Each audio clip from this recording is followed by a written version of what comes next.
Today's webinar will be facilitated by Cedricia Thomas. She is the instructor and facilitator here at the Leadership Institute, and she facilitates leadership development for faculty and staff at CSU, as well as outside Leadership Institute clients. She is certified in Myers-Briggs Type Indicator, MBTI, and Emergenetics. She previously worked in student affairs as a student development specialist for student leadership and special events. In addition, she has worked in various facets of higher education, including admissions, parent programs, fraternity, and sorority life. Thomas enjoys helping others gain a greater self-awareness, become a more productive leader, build stronger teams, and make a significant impact within any organization as well as her community. I will jump in to take questions throughout as I previously stated, but for now, I will turn it over to our listening expert, Dreesy. Thank you. Thank you so much, Brianna. So welcome again, everyone. We're so glad that you are here with us today. And we are going to be talking all about listening, okay? And really, hopefully throughout this session, you'll be able to see how it directly affects leadership. So the way in which we listen really connects directly to the way in which we lead. And those are some of the items that I'm going to want to talk to you all about today. As we always say here at the Leadership Institute, we want you to engage with us. Use the chat by all means if you have any questions or if you have any feedback as we're going through each one of these slides. And although we're going to be talking about it through more of a professional life approach, always remember that we want you to take a holistic approach and even take away some of these items that you can use in your personal life as well. So let's get started. Here are some session objectives of what we'll be discussing today. So one, we'll talk about understanding the importance of developing our listening skills. We're about to hop into the why. Why is this topic even important? Why should we even be having a session on this topic? Next, we're going to discuss 4 modes of listening. There are tons of styles of listening, but within this session, we're going to focus on 4. That will directly lead you to be able to discover your primary listening mode as well. And then towards the end, we'll be sharing tips that will allow you to continue your journey to listening and communicating with clarity. And so what I want to start with is a quick video that's going to allow us to into the minds or the experiences of 2 comedians that I'm pretty sure we've heard about. One, Will Smith and Kevin Hart, and it's more so Kevin Hart sharing his experience of what he's learned since being 41, his current age, and as it relates to listening, hopefully you'll be able to see what poor listening and how poor listening can lead and affect a lot of our relationships and cause misunderstandings and so on and so forth. So we'll start with this video here. And hopefully you all will be able to hear. Perfect. You know, Will, what am I learning should be the question, because you're constantly learning. I'm 41. I'm getting older. I'm getting more mature. And the biggest lesson to date is just learning to listen. Yeah. I was a late bloomer to the listening side of it. I was taught to say what I want to say. Yeah. Yeah, I get that. But listen, what I'm trying to say, I hear what you said. I heard, but so you know, I wish that I would have arrived at this space in my earlier years. And I just wouldn't be able to handle a lot of different situations differently. You know, there's a lot of people that were probably misunderstood. There's a lot of relationships that were lost because of the way that I handle stuff. You gotta listen, man. Okay, so we see here Kevin Hart just in a few seconds describing his experience with listening in his life, right? So he's only 41. So the good thing about this is that we can always learn about this topic. We can always be gaining a greater awareness and be interested in just how we can learn at a higher level. It is never too late for us to want to strive to be able to listen a little bit better and to listen on a higher level. And so this next slide is going to talk talk to us a little bit about what lower level listening can lead to. And so within this introduction video, you heard Kevin Hart mention things such as a loss of relationships or a lot of misunderstandings. Those are definitely two things that can be yielded from lower level listening. Here you see loss of relationships and misunderstandings, which are the top two, the two exact things that Kevin Hart mentioned. Misunderstandings can also relate to a lack of effective communication as well. Next, we see things like a lack of productivity, a lack of true human connection and teamwork, frustration, an increase in errors and mistakes, a deterioration of trust, lower profits, and then lastly, a hindrance in our personal growth. So we can see here that the way in which we listen can impact and yield many things. So again, the subheader of our session today says how effective listening can yield to effective leadership. And I think that many of us would agree that a lot of these bullets here really directly relate to leadership, right? We need relationships in leadership. We want to be able to be mindful about how we communicate. Of course, as a leader, I'm sure all of us would want the productivity of our department, our office, our team to be successful, to be high.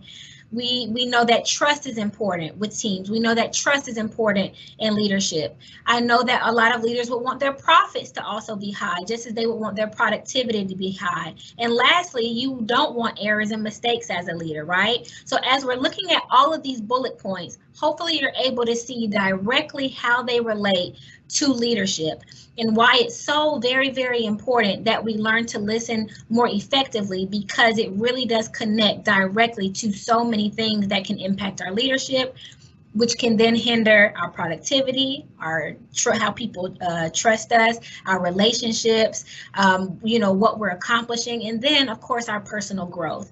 So as we're stepping into the why this topic is so important, I want to show you all some numbers. So we talked about what a lack of listening can lead to, but now let's look at the numbers and really put it into percentages. So for a lot of our analytical listeners or people who love data, you will probably appreciate this slide. So let's go through it here. 85% of what we know, we have learned through listening. Humans generally listen, though, at a 25% comprehension rate. That's not really that high if we really think about it. When we're looking at listening versus talking versus reading and versus writing, hopefully you're able to see at this third bullet point that most of our time is spent listening. So we see that 45 to 55%, that's over half of our time listening. Next, we see that only most of us remember up to 25% of what we've heard. Again, that 25% is not the highest. And then when we're looking at formal training or education on the topic of listening, we see that it's less than 2%. So this is just a more information to show you why this topic is so very important, not only for leadership development, but just for people development as we're navigating through our life in various relationships, whether they're personal or professional. And so next, what I'm going to have you all do is look at a few quotes. You see 5 quotes here, and you're going to see quotes throughout this session. I am a lover of quotes. And so I want you to take time to read through each one of these quotes. Each one of them directly relates to listening, is directly referring to listening in some capacity. And I want you to read each one and then place which one speaks to you the most and why in the chat box. So if quote number 1 speaks to you the most, put 1. If quote number 2 speaks to you the most, put 2, so on and so forth. And I'll kind of pause for a second to see what Brianna is going to read out for us. So remember to place which quote and why.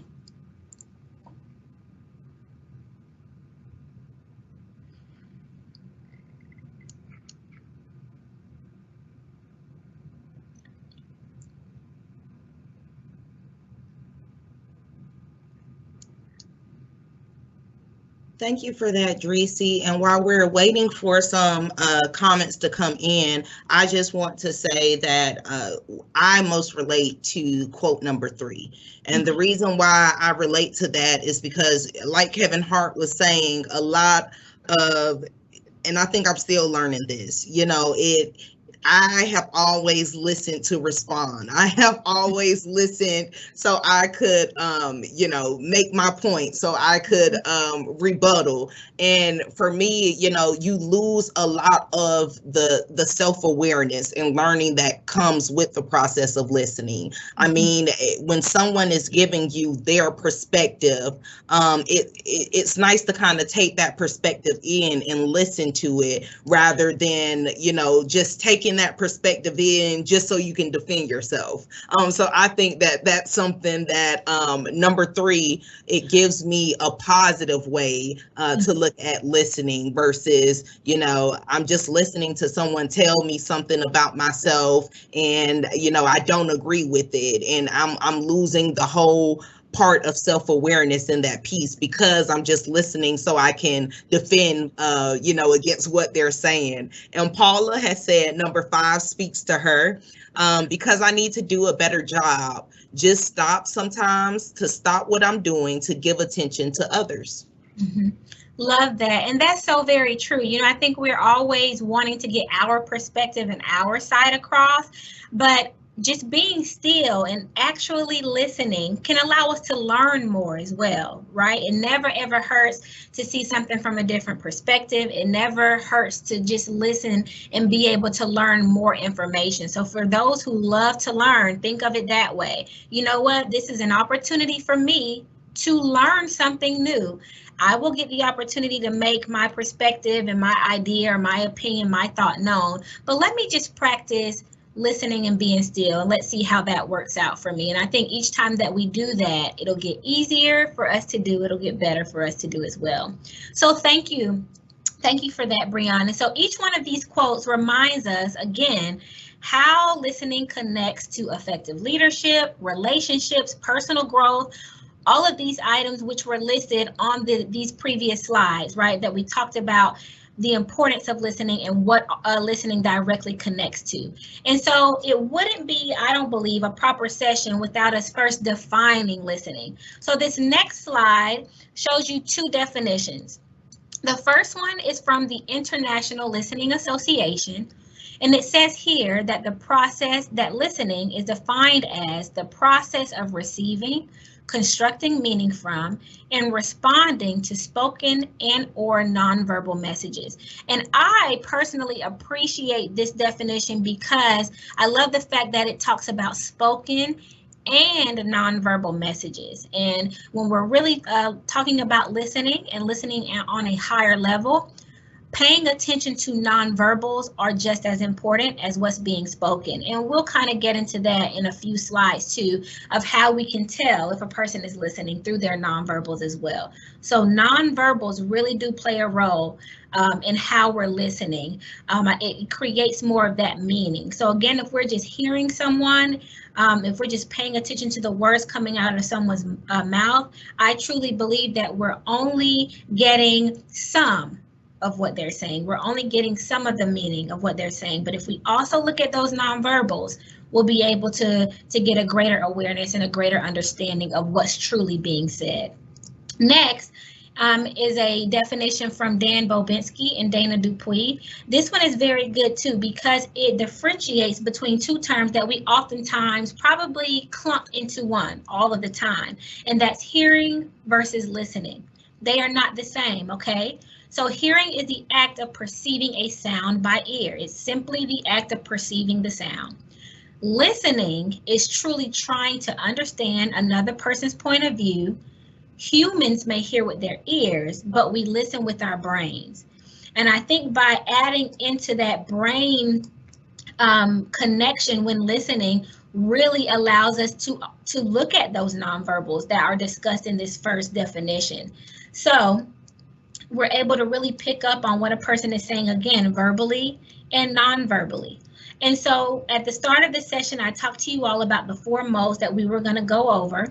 I'm about to show you all a flow chart within the next slide. Again, If we were to define listening and place listening definitions into Google, we would come up with tons. These are just two. Same thing with these 4 modes and these 4 styles that I'm presenting to you today. There are other styles, and you can almost kind of fall into a rabbit hole because there are so many styles, but we're just going to focus on these 4 today, okay? And so I want you to look at the flow chart that's going to be on the next slide, and I want you to start with the question at the top. Follow the questions throughout the flow chart all the way to the bottom, whether you're responding yes or no. It will allow you to get to the bottom. It will allow you to get to the mode that is most likely your preference, okay? And once you find the mode that is your preference, if you could place that within the chat box. So here is the flow chart here, and I'll give you all a few minutes to do that.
And Dreesy, as we wait for some people to start dropping their type of listening style into the chat, I will go ahead and put myself on the map.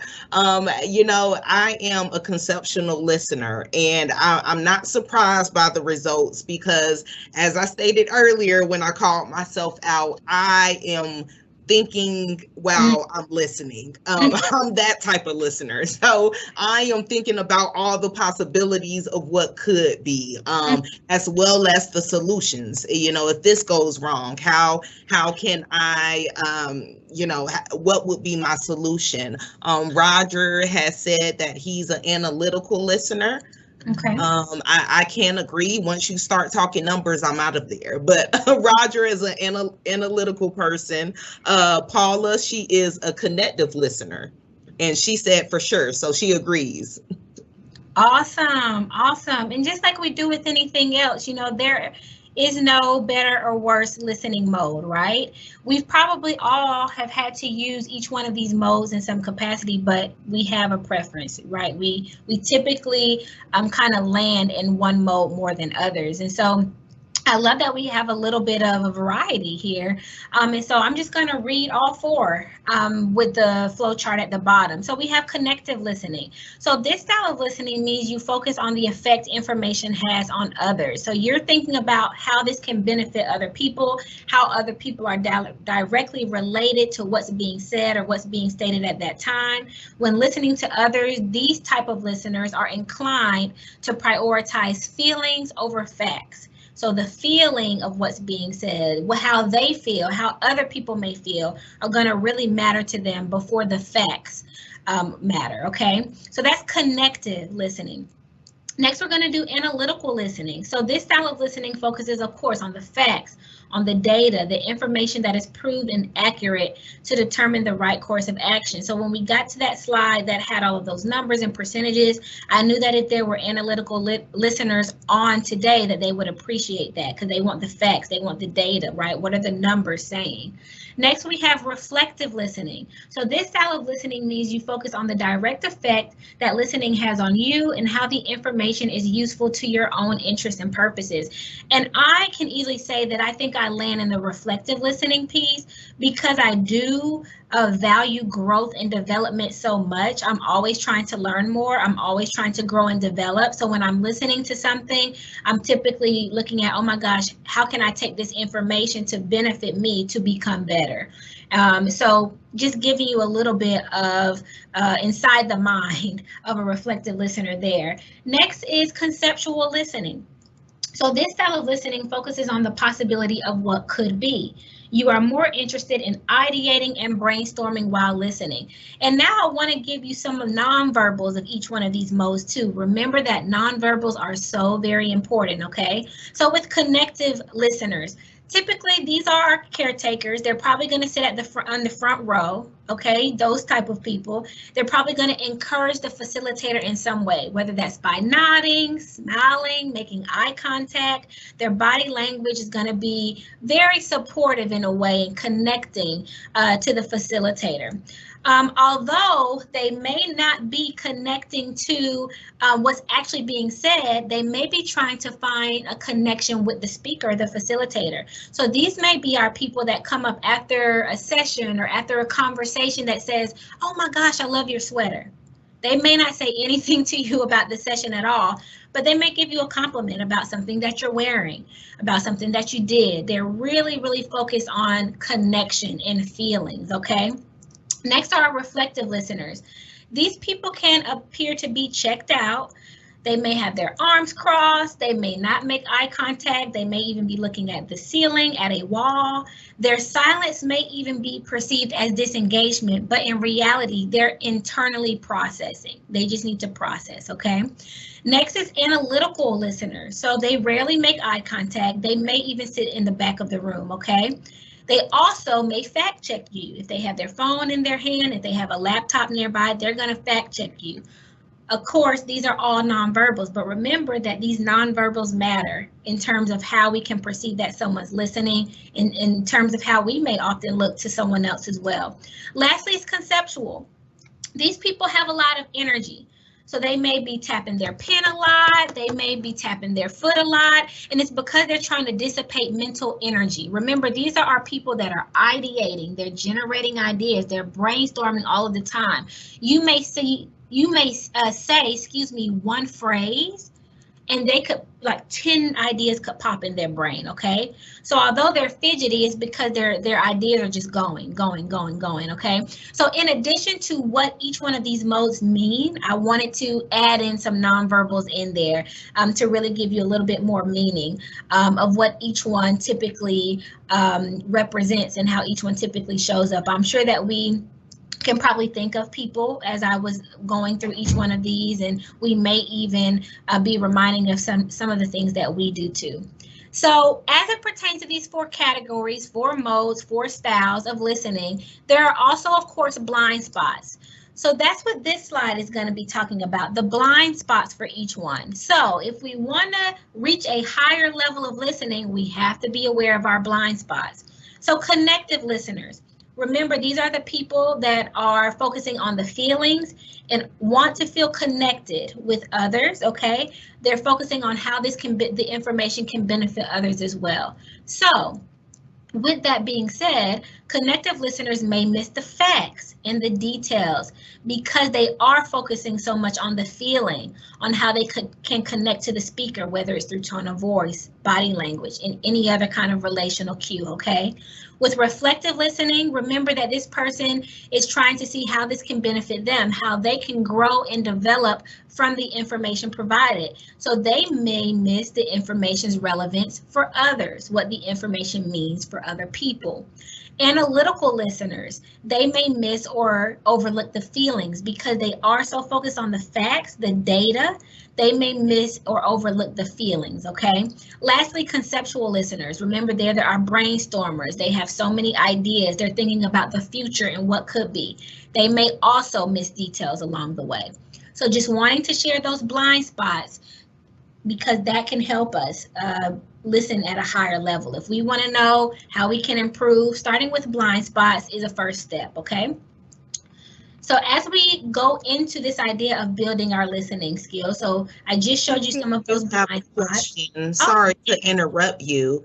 But being that we live in a digital era at this moment, I have a question from Paula. Since I am a connective listener, what suggestions do you have to help make that connection now that so much is done virtually? Read that question for me one more time. Yes, ma'am. Paula is a connective listener. Okay. And she wants to know what suggestions do you have that can help her connect with others in a virtual space? Okay. So yeah, virtual is pretty different. It really is different than being in person and really feeling a person's energy, being able to see the person, being able to even touch the person. And so I actually think because so much has been virtual, the connective listener probably has a leg up from the other modes because they do value connection so much. I think that through listening, remember that we're thinking about these nonverbals. Although we may not be able to see all of a person's nonverbals through a camera or through a screen, we can still see some of them, right? So being able to still listen for that tone of voice, seeing those facial expressions, being able to see how the person is sitting, right? How they're using their body to connect, even if it's not in person. And I always talk about this too. All of us have probably caught on to this just because we've been virtual so much, but if you really want to connect with someone, you know, looking right into the camera of a laptop instead of maybe looking at the person. So if I'm looking right now directly into the camera, that's going to allow the attendees to feel like I'm looking right at them. But if I actually, on my side of things, I'm looking at Brianna right now, the attendees on the other side may feel like I am just completely missing them. Or if I'm looking at my other screen, they're going to feel like I'm completely missing them. So finding those ways, although it feels awkward because it's virtual, to remind yourself of what's going to allow the person on the other side of the screen to make them feel more connected. So looking directly into a camera or the webcam, being mindful of that body language, still wanting to be open so that you, the other person can feel like you're connecting to them a little bit more. Facial expressions, tone of voice, all of that actually does still matter virtually. Hope that helped. Thank you, Dreesy. And for me, I have a personal question. Since we're in this era of digital and everything, a lot is being done virtually, and we've seen in 2020 that we can make virtual work. I want to know from your perspective, how has being in this virtual era, how has that impacted others' listening skills? If you can speak to that. I think it has helped and harmed. The way that I feel that it has harmed is that, you know, within this social media, digital world that we live in, I feel like our attention spans are not the strongest right now, or we may have to remind ourselves to pay attention a little bit more.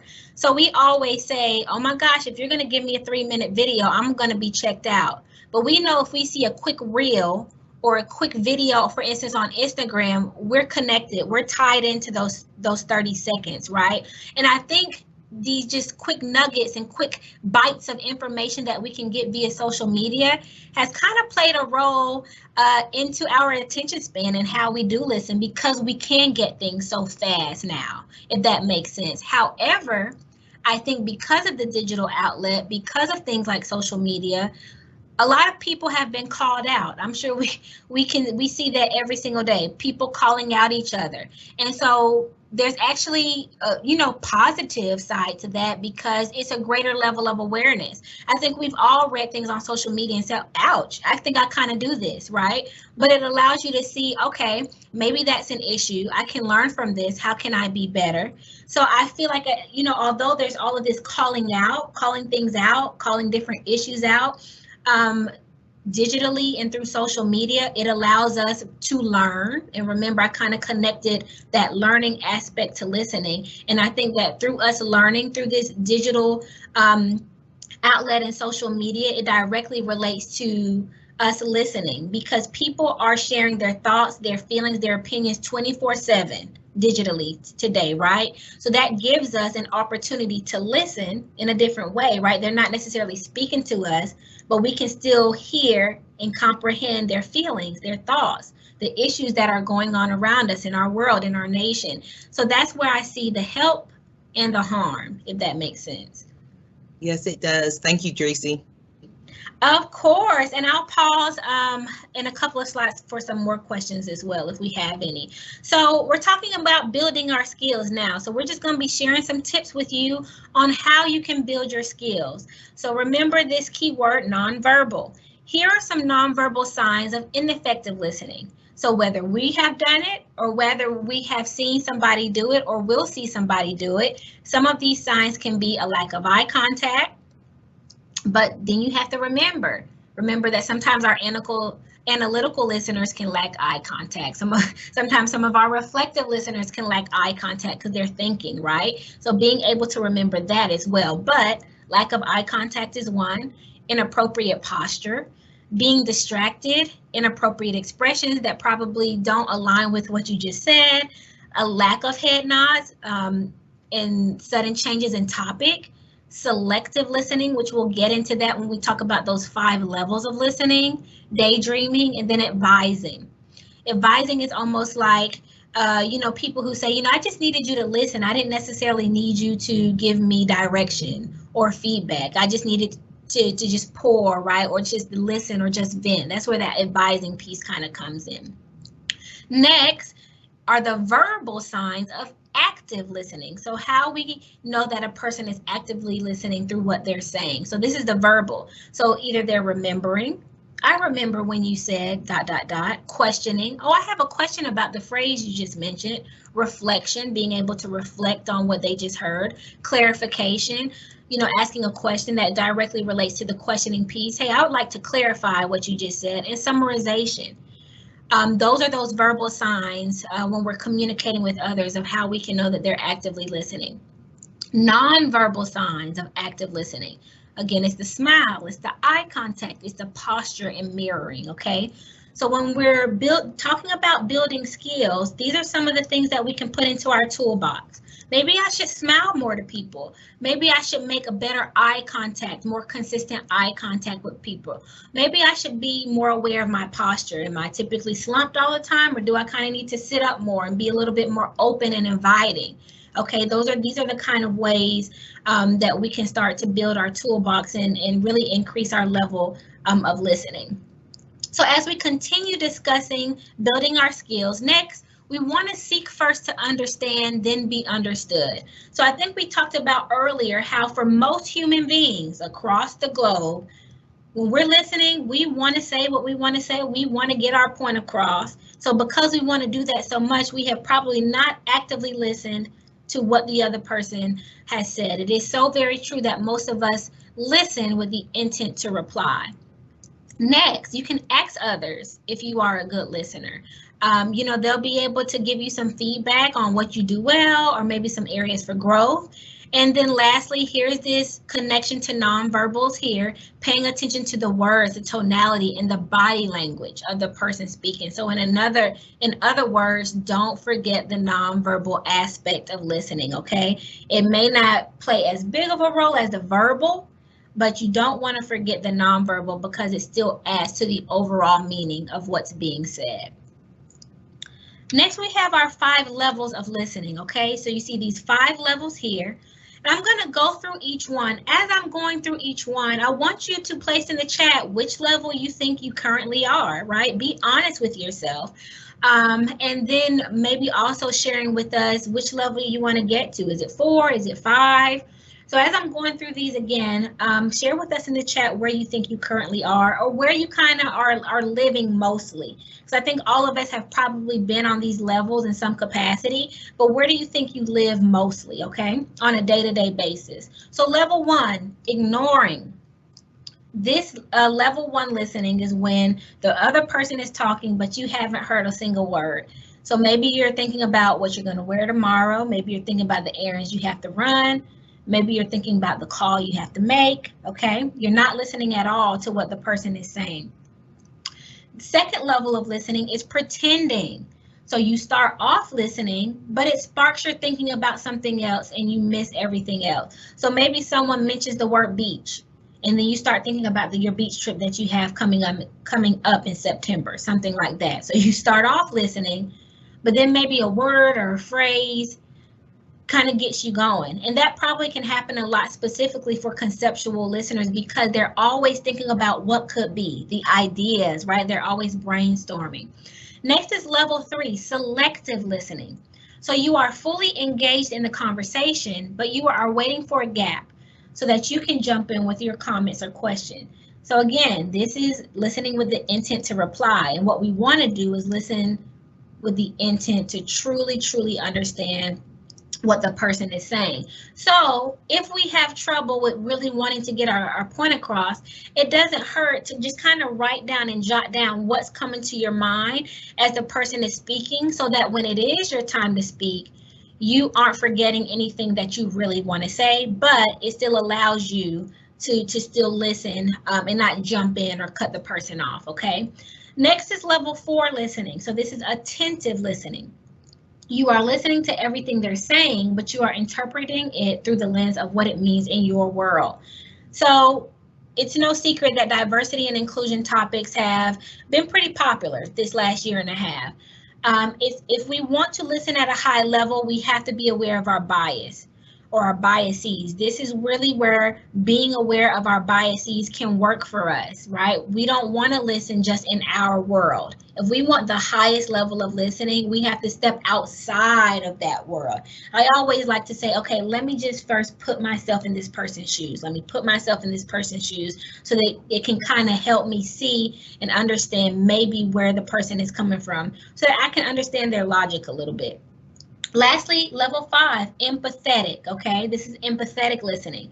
You are listening without applying the filter or your biases of your own experiences, judgments, values, or needs, but you are focused on understanding what it means in their world, okay? So again, this high level listening is really where our awareness of our biases can really help us and work for us. So do we have anything in the chat, Bree? Any questions or anybody sharing what level they feel like they live in on most days? Yes, ma'am. Nicole says that she lives in level 2. For me, I feel like I fluctuate between level 2 and level 3. Mm-hmm. And Nicole has asked, I struggle to stop my inner thoughts from interrupting while people are speaking to me. How can I prevent this from happening? And I know that you mentioned jotting down notes, but I know for me, I think that can come off as distracting to others. Yes, it can. So, you know, if any suggestions that you have to help us out, that'll be great. Yeah, so taking a moment to jot down, it really depends on what environment you're in. So let's say you're in a meeting, right? Jotting down and writing down may not be so much of a distraction, but let's say you're just face to face with a person. You all don't have any kind of pen or paper in your hand, right? So that's where it can become a little bit more distracting or come off as disrespectful. So again, that jotting down piece is for specific environments. One thing that I will say that can help you, and we've probably all heard this, is when after someone talks, you say, so what I'm hearing you say is ... And so then that gives them an opportunity to say, yes, that's exactly what I meant, or no, that's not at all what I was saying. And so if you know that you're about to go into a conversation or you're about to communicate with a person, challenge yourself internally to say, you know what, after this person speaks, I'm going to ask them, so what I heard you say was, as I was listening, what I heard you say was ... And what that's going to allow you to do, because you're challenging yourself to do this, you're going to challenge yourself to ask this question. What it's going to encourage you to do is listen, because you need to have something to say for that ... So being able to say back what the person has said to you so that you can make sure that you've understood what they're saying in their world. I think that's a great solution. And, you know, for me, I think the important piece that you're saying is before the meeting even starts, set your intention. You know, when you have that, what I hear you're saying is ... like you said, you have to be able to fill in the blanks. So if you, you know, kind of enter into the conversation with the intention of, I need to recap, I need to summarize what that person said back to me, I think that that can quiet a lot of the inner thoughts or some of the connection I try to make, you know, when others are speaking to me. So thank you for that, Dreesy. Of course. Anything else? We have any other questions? No, ma'am, not at this moment. Okay. So again, our title to this session is How Effective Listening Yields Effective Leadership. So let's kind of talk about some more listening and leadership. These are just a few quotes, a couple of bullets. We've seen how listening affects leadership, from relationships to productivity, from not wanting to make errors or mistakes, to the human connection, the group dynamics, to teamwork, to trust, to your personal development. All of that relates to listening and directly can affect leadership positively or negatively, okay? But it also says here that leadership is all about relationships. There goes that relationship word again. And listening forms the foundation of good relationships. Good leaders are active listeners. So there within that one quote, you see that direct correlation again between listening and leadership, and why we need to be having discussions, conversations, sessions, and webinars about these kind of things. Lastly, listening is the key to making deposits in emotional bank accounts, okay? So if we want our leadership to be effective, we have to meet people where they are. And I love to give this this example that our supervisor shared with us before when she was discussing with being so heavily task-oriented. She said that she had to learn along the way that for the people-oriented people, if you don't stop to listen to them and interact with them and to hear their needs, their desires, maybe even what they did over the weekend, you're not going to get a task out of them, okay? So it makes me think of making those deposits into emotional bank accounts. Even if you are so focused as a leader on the goal, on the task at hand, you have to kind of pull back and be able to meet your people where they are. They want to interact with you. They want to connect with you. And of course, every employee, every friend, every family member is going to be a little bit different, but you want to make sure that in some kind of way, you're making those emotional bank accounts. And then for our people-oriented people, you want to make sure that you're making those task bank accounts, right? For our leaders and our employees and colleagues that are task oriented, we have to make sure that we're pouring into these bank accounts so that our leadership is able to be truly effective. And, you know, as we're looking at everything listening and leadership related, I hope that you've been able to see the direct connection between listening and leadership. Again, from relationships to productivity, to those group dynamics, to teamwork and trust. I hope that you are able to see the importance of listening and the why and the ways in which you can begin to increase your toolbox and use some of these tips from this session to help you to listen on a higher level. And so As we close, I do want to read this quote to you. And it says here, and it's from Rick Fulweiler, who is actually the president of Transformational Leadership Associates, okay? So it says that building positive relations, there goes that key word, relations, is an important part of leadership, and listening is a critical part of building good relationships. Actively listening to others lets them know that you are interested in their needs as well as what they're trying to say. When people feel that you care about them, it will make them more likely to follow your leadership. So again, another quote, really allowing us to see that direct correlation between listening and between leadership. So Brianna, do we have any questions in our chat?